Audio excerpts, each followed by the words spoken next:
Hey everyone, and welcome back. We're doing a deep dive today, and this time it's all about government waste. Trying to really get to the bottom of this question. Is it just a myth or a problem we can actually solve, or is it something even more complicated? And to help us figure all this out, we've got some pretty interesting sources lined up. We'll be looking at some recent news articles from the Associated Press, and get this, we've even got some excerpts from a Chinese source about a new government agency. It's called the Department of Government Efficiency, but everyone's calling it DOGE. Yeah, that's right. And DOGE is actually headed up by Elon Musk, so, it's going to be interesting. For sure. But before we get to DOGE, let's start with a claim that's been making the rounds thanks to Donald Trump. And actually Elon Musk, too, as you just mentioned. They've both been talking about millions of deceased people, some over 200 years old, receiving Social Security benefits. So what is the truth behind that? Well, it's a classic example of how a tiny bit of truth can get blown way out of proportion. So a July 2024 report from Social Security's own Inspector General found that, improper payments do happen. Between 2015 and 2022, about $71.8 billion was paid out improperly. Wow. Okay, that sounds like a lot of money. Oh, it is, but it's important to keep in mind the context here. That $71.8 billion represents less than 1% of the total benefits paid out during that time. And here's the thing, the report clarifies that most of these improper payments were actually overpayments to living people, not payments to the deceased. So if most of the overpayments are going to living people, then wouldn't that point to a different problem than what Trump and Musk are suggesting? Absolutely. It suggests there might be issues with the systems for verifying eligibility, or maybe managing those benefit adjustments, rather than this widespread problem of payments to deceased individuals. But there is a kernel of truth to this whole dead people getting benefits idea. It seems to stem from a couple of things. First, Social Security software is really old. It relies on COBOL. COBOL is a programming language that was popular in the 60s and 70s. So software is practically ancient. Pretty much, yeah. And because of this outdated system, sometimes entries with missing birth dates will default to dates from over 150 years ago. And so it creates this appearance of really old beneficiaries. Wow, I had no idea a software glitch could cause so much confusion. Yeah, it really highlights how important it is to understand the nuances behind these claims. And then on top of the software issues, there's also the problem of incomplete death records, which can make things even more complicated. This whole dead people getting benefits claim is a perfect example of how misinformation, especially on a politically charged topic like government spending, can really distort public perception. Exactly, and it often leads to these really simplistic solutions being proposed for very complex problems.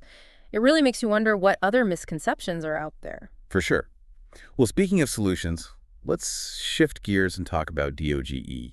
What exactly have they been doing to tackle government waste? Well, from what we've learned from our Chinese source, DOGE has been pretty active. They've implemented budget cuts across a bunch of federal agencies and reduced the number of people working in those agencies. They've targeted the IRS, the NIH, even the Department of Housing and Urban Development. So they're not afraid to ruffle some feathers. Yeah. It's pretty interesting. What else have they done?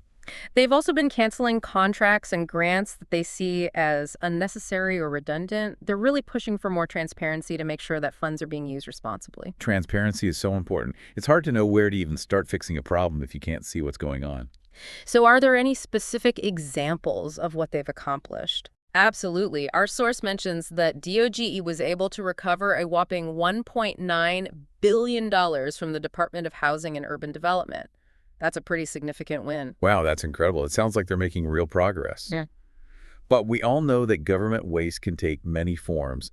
What are some of the more captivating examples that really illustrate how big this problem can be? Well, you know that story about expensive toilet seat covers? There's actually some truth to that. Wait, you need the infamous $10,000 toilet seat cover for military planes? Is that really a thing? It is. It sounds ridiculous, but there's a backstory. The manufacturer that made these covers for C-5 transport aircraft actually stopped production back in 2001. So is the Air Force just stuck with outdated planes and no way to get new parts? Not exactly. They could still get the parts. But because of intellectual property rights, they had to go through the original manufacturer, who charged an arm and a leg to produce something they weren't even making anymore. That's crazy. I guess that's the price you pay when you're dealing with outdated equipment and bureaucracy. But wait, didn't you say there was a twist to this story? I did. This is where things get really interesting. Enter the world of 3D printing. The Air Force can now use 3D printing technology to produce these covers themselves. Hold on, so you're telling me they went from spending $10,000 per toilet seat cover? To just $300 per cover? Whoa, that's a massive difference. It is. And it goes to show that technology can play a crucial role in finding efficient solutions and saving money. But there are other examples too, sometimes even more absurd. Oh, I have to hear about this. Tell me more. For instance, the Air Force was also having an issue with extremely overpriced hot cup handles. They were paying a shocking $1,220 per handle. You're kidding. Over $1,000 for a hot cup handle. What were they made of? Solid gold? One can only wonder. Thankfully, they've also turned to 3D printing to make these handles, which has brought the cost down significantly. So is 3D printing the magic solution to every government waste problem? It's definitely a valuable tool, but it does have its limitations. Like take the toilet seat cover example. It worked because the design was relatively simple and the materials were readily available.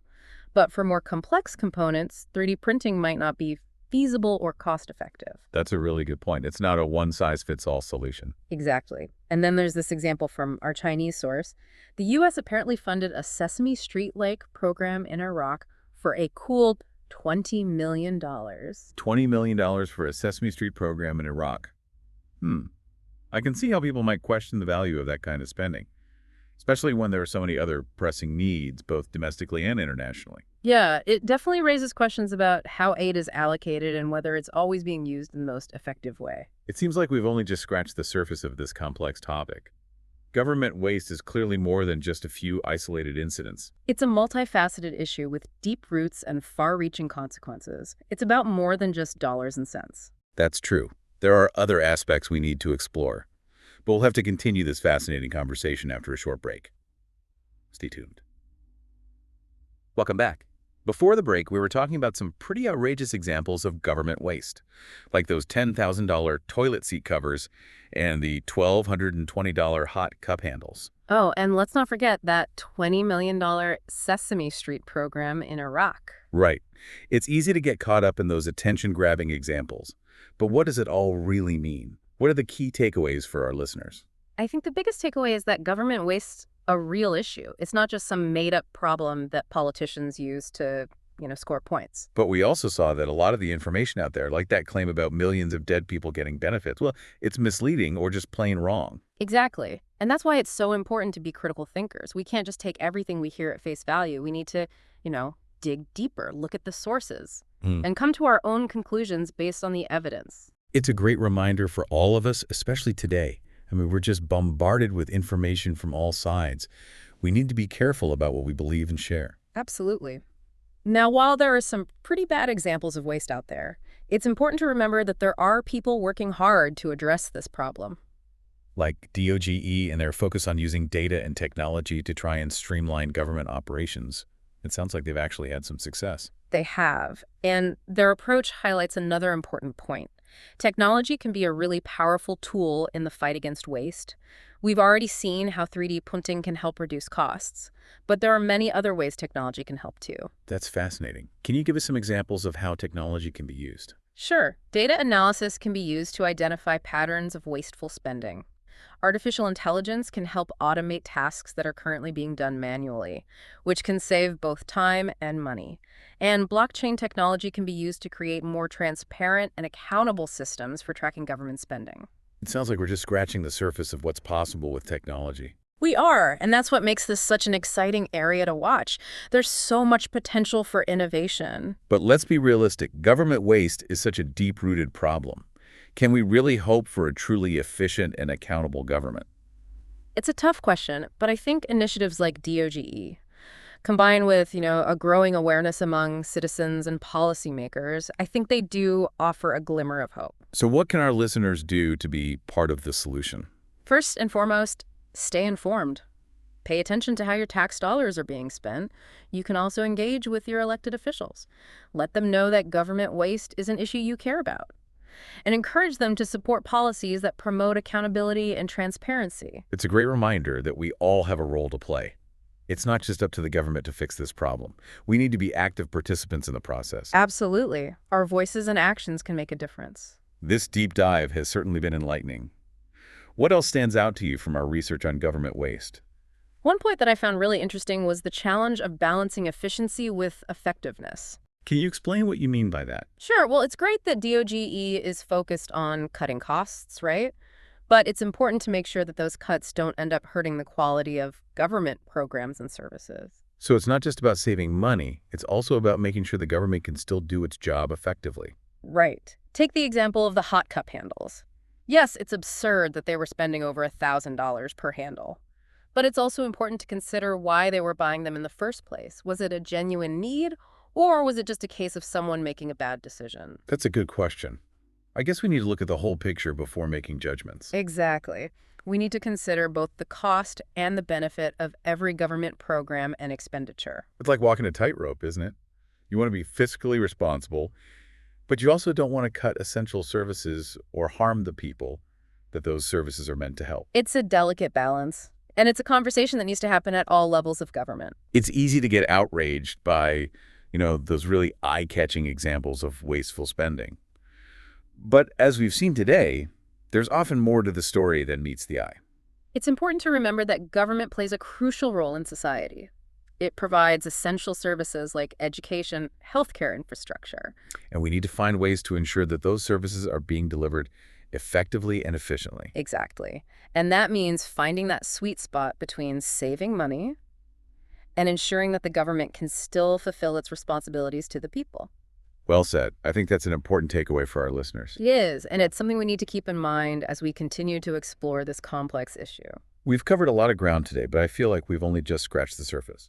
Government waste is clearly a topic that deserves much deeper exploration. It is, and it's an issue that affects every single one of us. But before we wrap up, I want to leave our listeners with a question to ponder. We've talked about DOGE's efforts to cut costs and recover misspent funds. But what about preventing waste from happening in the first place? What systems or mechanisms could be put in place to make government spending more transparent and accountable right from the very beginning? That's a great question, and it's one that deserves careful consideration. Perhaps it's something our listeners can discuss with their friends, their family, or even their elected officials. Because at the end of the day, this is an issue that affects us all, and it's an issue that we can all be a part of solving. This has been a truly fascinating deep dive. Thanks for joining us, and we'll see you next time.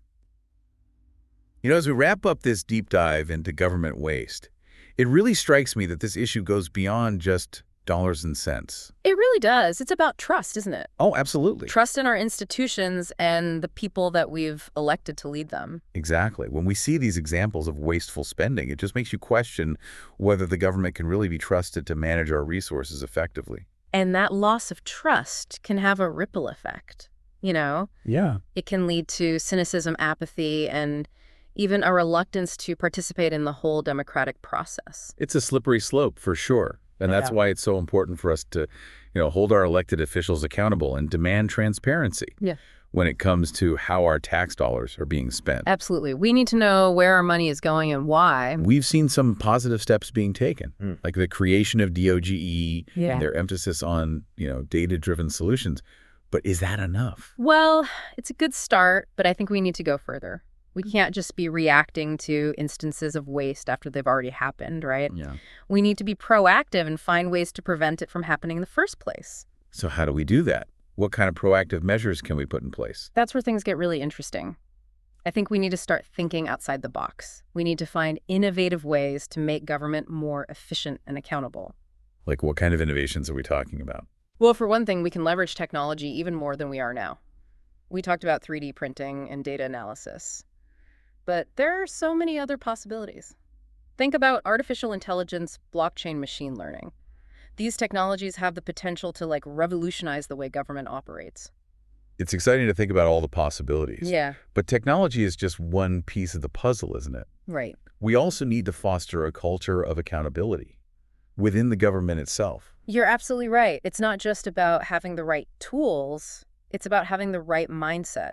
We need to create a system where people are rewarded for finding and eliminating waste, not punished for, rocking the boat. That's a great point. It's about changing the incentives so that efficiency and accountability are just built into the system. Exactly. It's a cultural shift that needs to happen at all levels of government, from the top down to the frontline workers. And it's a shift that we as citizens need to demand.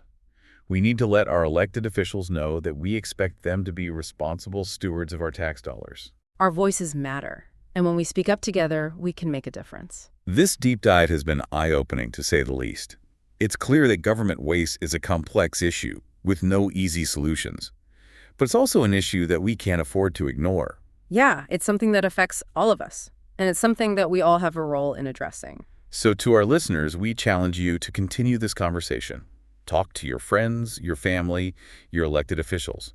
Let's work together to find ways to make government more efficient, accountable, and responsive to the needs of the people. Because when it comes to government waste, silence is not an option. We need to make our voices heard and demand better. Thanks for joining us on this deep dive.